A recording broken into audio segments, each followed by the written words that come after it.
O evangelho deste domingo, 10 de janeiro de 2021, dia do batizado, do batismo de Jesus, é o de São Marcos, no capítulo 1, principiando pelo versículo 7 e terminando no versículo 11. Este evangelho é curto e trata do batizado de Jesus anunciado por João o Batista, que batizava multidões vindas da Galileia, de Nazaré, das redondezas de Jerusalém e da própria Jerusalém, para se batizarem com ele.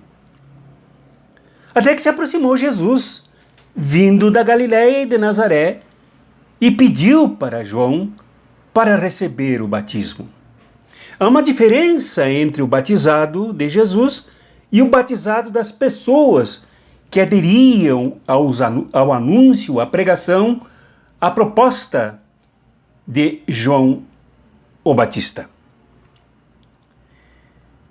João, muito falado no período do Advento e do Natal, pertencia a uma comunidade maravilhosa chamada de essênios, que era uma corrente dentro do judaísmo que pautava o seu comportamento por uma relação profunda com Deus, por estudos dos livros sagrados e pelo compartilhamento dos produtos da terra.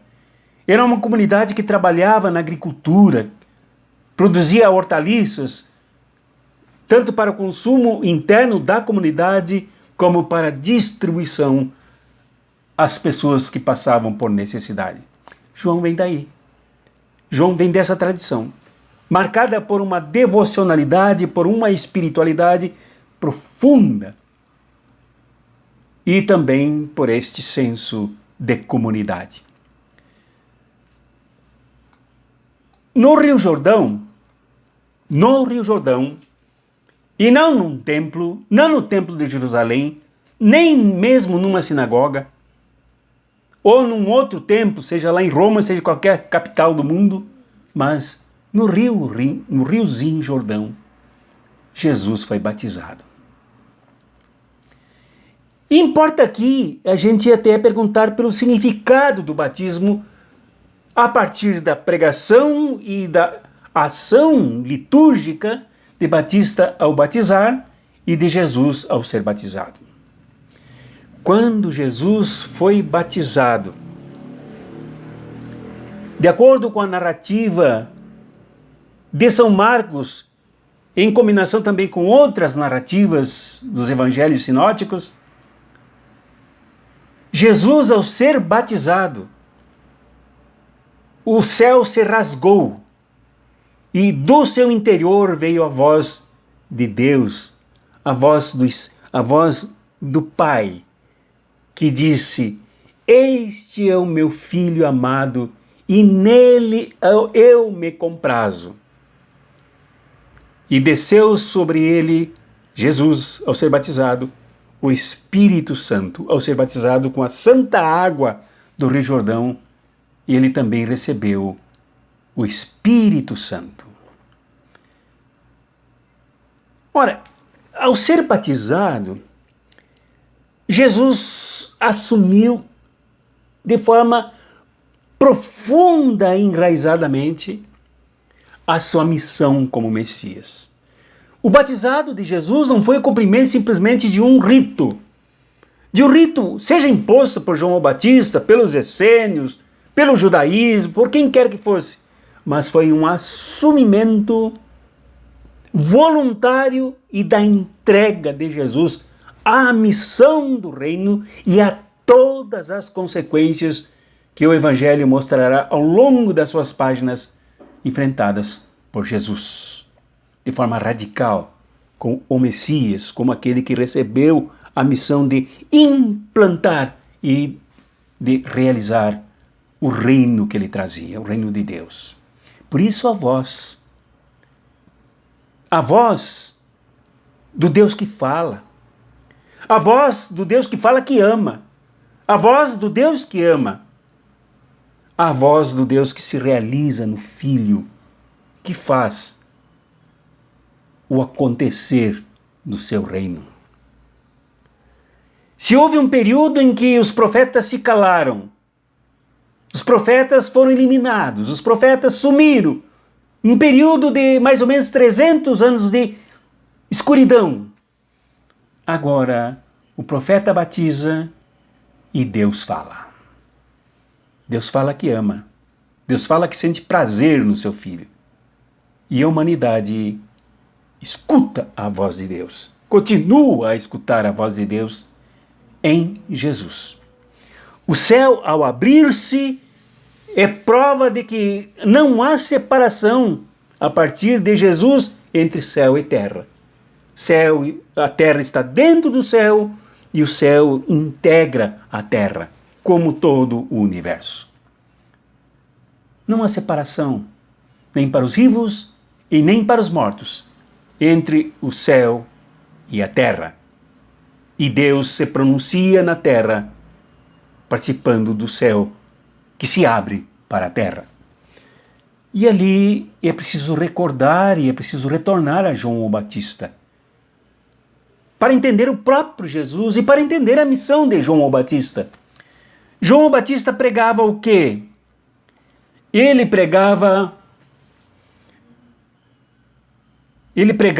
o arrependimento. Palavra absolutamente rica, intensa, significativa aqui no Evangelho, que vem da palavra metanoia no grego em cuja língua foi escrito o Evangelho, e quer dizer mudança de mentalidade, mudança do conteúdo da mente, mudança de pensamento, alteração de valores, uma tempestade praticamente na vida da pessoa que se arrepende, das pessoas que se arrependem. É algo tumultuante no bom sentido da palavra arrependimento, da palavra metanoia no grego. E foi isso que João veio trazer e veio pedir, exigir do povo que se arrependesse. E este arrependimento não deveria acontecer somente no palco mais interior, mais oculto, mais escondido da subjetividade, do pensamento, do espírito da pessoa. Mas deve se traduzir num programa de vida. É uma mudança de mentalidade, é uma mudança de pensamento, é uma metanoia por dentro e por fora e por dentro. Não é somente discurso, não é somente intenção, não é somente desejo, não é somente vontade. Tanto que São Lucas, indo um pouquinho mais adiante na pesquisa, a partir de São Marcos, ele fala de um programa, uma plataforma de ação para os arrependidos. Então, quando as pessoas eram impactadas pela mensagem de João Batista, que batizava somente depois do arrependimento, elas perguntavam: e agora o que devemos fazer? Aos soldados, descreve Lucas, João dizia que não deveriam maltratar as pessoas, não deveriam torturar as pessoas, não deveriam matar as pessoas, isto é, não deveriam exercer o que é próprio da força bandida militar, mas servir ao povo. Aos cobradores de impostos, João dizia: não cobrem além daquilo que lhes é dever cobrar como imposto. E com isso, João propunha rebentar, romper, quebrar com a estrutura da casta que sustentava os cobradores de impostos, que enriqueciam cobrando a mais e embolsando o que roubavam do povo.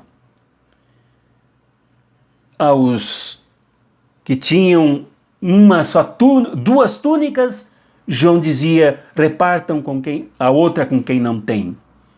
aos que tinham comida para além de uma pessoa, para além das pessoas que precisavam se alimentar, João dizia: repartam com quem não tem, com quem passa fome.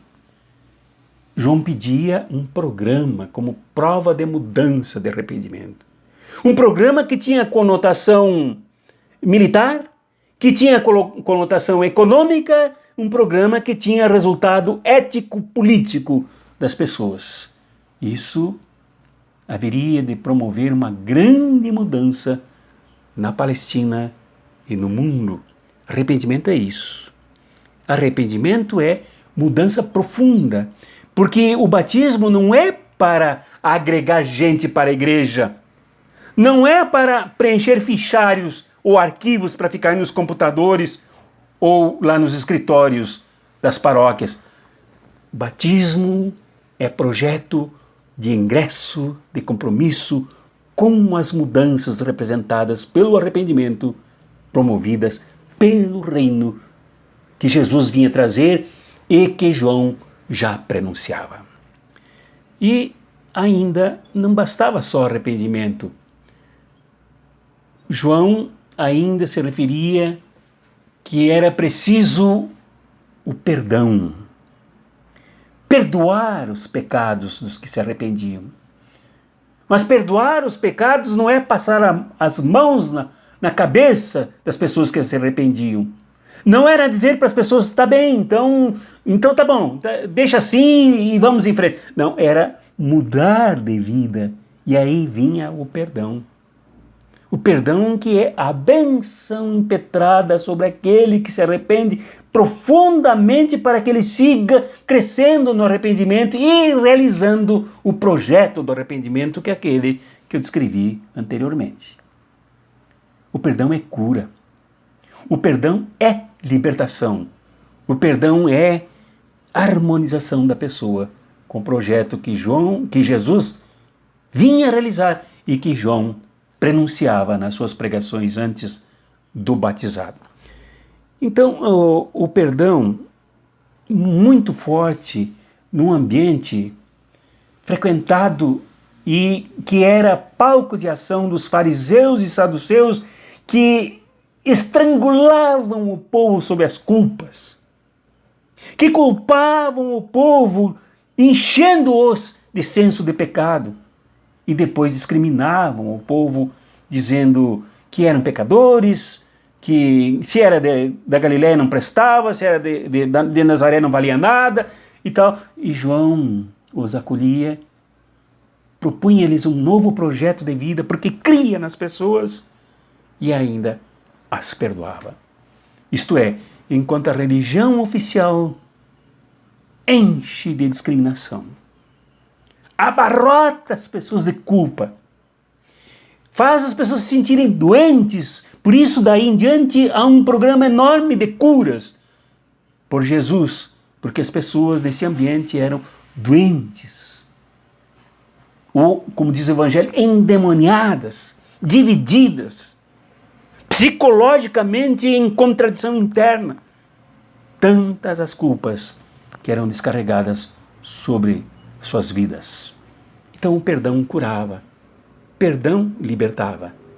No momento que as pessoas se arrependiam e ingressavam nesse projeto do reino de Deus, sem o peso do legalismo, sem o peso da opressão do Império Romano, libertas do peso de todos os julgos que massacram as pessoas. Este é o Evangelho que anuncia o reino. Começa já no primeiro versículo desse primeiro capítulo. O reino de Deus está próximo, isto é, está junto. Não há separação entre o céu e a terra, porque o reino está junto, está na terra e está no céu e está na terra. E ele provoca mudanças. Não para a igreja. A igreja funciona apenas, e é um papel enorme este, de organizar as pessoas para o reino e não de capturá-las, sequestrá-las para a sua instituição, mas de ajudá-las a atuarem no reino como Jesus atuou, a atuarem no reino como João o Batista atuou, atuarem no reino como depois os próprios convocados por Jesus mais adiante, tirados lá do trabalho, lá da pescaria, lá do lago da Galileia, para se tornarem pescadores de homens para este reino, não para a igreja, mas para o reino. Que esta seja a nossa experiência nesse contato com o Evangelho, este Santo Evangelho. Que ele provoque em ti, provoque em todos nós, profundo senso de mudança. Só muda o mundo quem muda. Só provoca arrependimento quem se arrepende. Só consegue motivar as pessoas a buscarem o perdão para suas dores, para suas chagas, para suas feridas, para suas mágoas, para os frutos da opressão em que as pessoas vivem. Quem é capaz de viver no perdão? Não se agarrar a legalismos, não se agarrar a fundamentalismos, não se agarrar a dogmas, mas seguir o Jesus que liberta, para quem não há separação entre o céu e a terra, para quem o Espírito Santo, a ruá divina, pneuma de Deus, sopra no meio do Rio Jordão, ou no próximo e dentro de qualquer situação onde estejamos, para que sejamos discípulas e discípulos de Jesus. Em nome do Pai, do Filho e do Espírito Santo. Amém.